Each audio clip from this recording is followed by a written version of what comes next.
Teka muna mga kapatid, magnilay muna tayo. Ngayon po ay Miyerkules ng Abo at sinisimulan natin ang ating Kwaresma.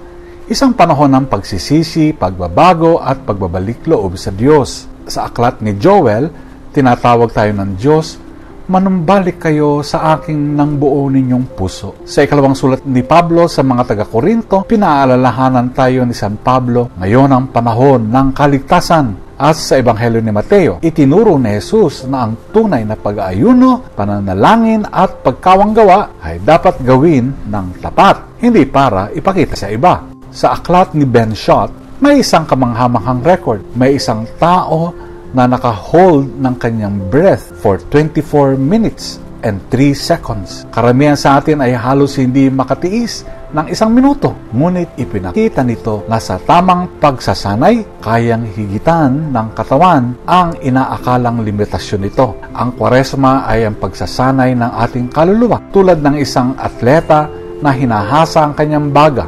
pinalalakas natin ang ating espiritu sa pamamagitan ng pananalangin, pag-aayuno at pagkakawanggawa.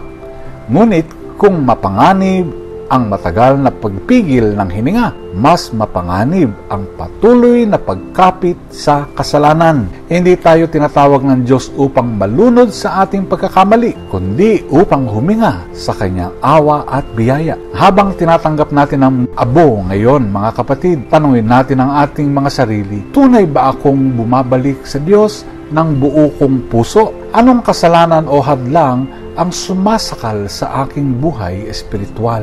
Ngayon pong Kwaresma, itakwil natin ang kasalanan at tanggapin ang biyaya ng Diyos, sapagkat ngayon ang tamang oras upang bumalik sa Kanya. Amen.